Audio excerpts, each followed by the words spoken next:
No matter what your station in life is, no matter how much money you have or you don't have, the thing is that the love of cars and the people that come with them is an incredible bridge.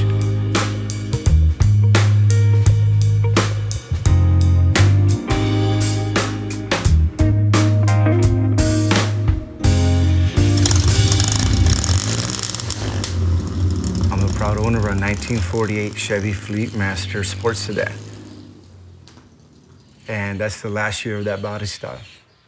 This is what really attracted me to it. It's called a bomb. And if you look at it, if you go to World War II, it actually looks like a bomb because the rounded fenders, just a sleek look. But the thing about a bomb is very specific to lowriding. It's 1954 and back. And that's just the beautiful curves and the thing, but also it's the sound. It has either one or two engines. It either has a 216 or a 235. Straight pipe, split manifold. That's the only car that's gonna make that sound. Bombs are so unique because one of the things when soldiers came back is they wanted to buy a car. And one of the most popular cars in bomb history is the 1947 Fleetline. And the reason why is that beautiful sweeping back, but also they only started making cars in '46, and now everybody's back, they had jobs. So the most popular car ever bought, you know, from our lowriding community was a 1947 Chevy Fleetline. It was a working man's car. But the thing is, you had the opportunity to make it look and feel like a Cadillac.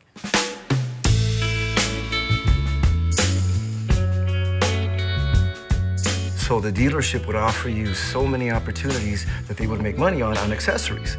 So one of the things that you would get when you bought a car would be the accessory book. So a lot of these accessories a lot of them were aviation based because during the war, all the efforts were based, automotive efforts were based for the aviation industry. So that's why it's really neat to open that accessory book and you would find an aviation grade compass. The Holy Grail is the GM compass. Mine is pretty close to it. I'm not there yet. And then another thing is, well, you have the sun visor, right? With the sun visor, instead of having to tilt your head at a stoplight, what happens is you have this little guide prism that sits on your dash. A prism refracts light, right? So instead of having to tilt your head, that prism has refracted, so now you see at eyesight does the stoplight, and you don't have to tilt your head. You just look straight ahead. You have your evaporative cooler that goes on your side. So if you're going through the desert, it goes on the passenger side of the car, you fill it with water, and actually it's an evaporative cooler. So when the air goes through it, you can cool the car. And that's just really cool, is because you'll be attracted, just as unique as a person is, you can make your car that unique, and it's a reflection or just an extension of your personality. My buddies laugh at this. I tell them that I am truly the Chicano Forrest Gump. I really am. I'm a simple man, and I've done incredible things, and I've had incredible things happen to me. Well, when I was a little boy, I lost the sight in my right eye, so it kind of affected my hand and eye coordination. And then I remember being a kid, going to a fire in Tolleson, and I really wanted to be a firefighter. And, you know, we saw these, you know, firemen just doing, you know, everybody was running out and they were running in.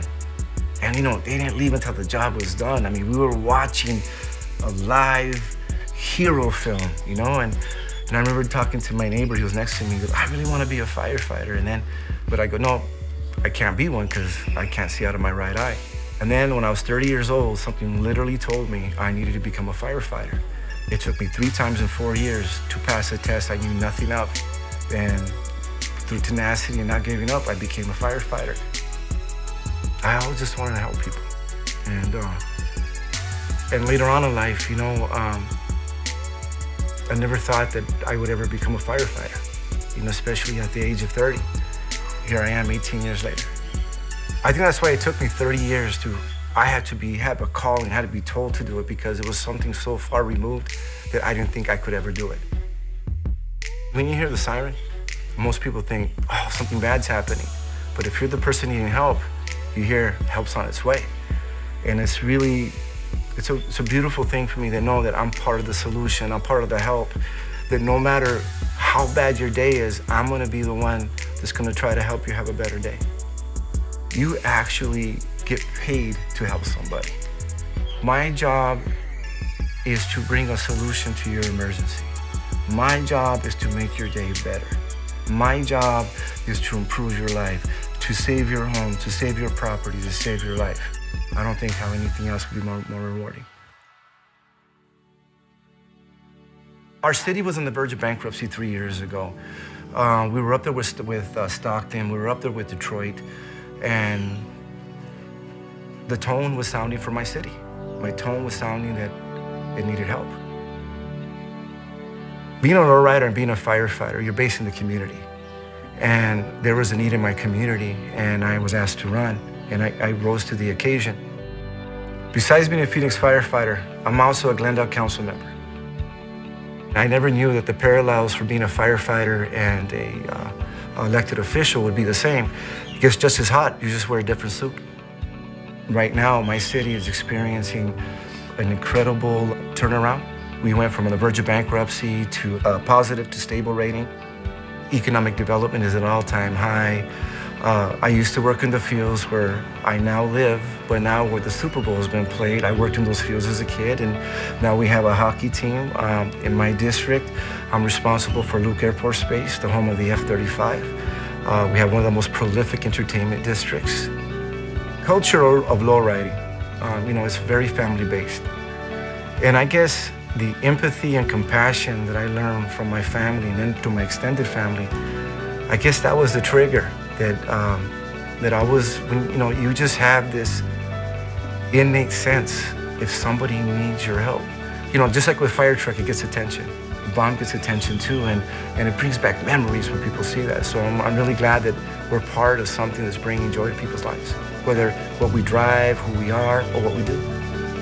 It's safe to say, don't ever judge a book by its cover, or a person by the hat they wear, because there's a lot of hats we can wear. I'm Sam Chavira. I'm a Phoenix firefighter, Glendale City Council Member, and I'm a lowrider role model.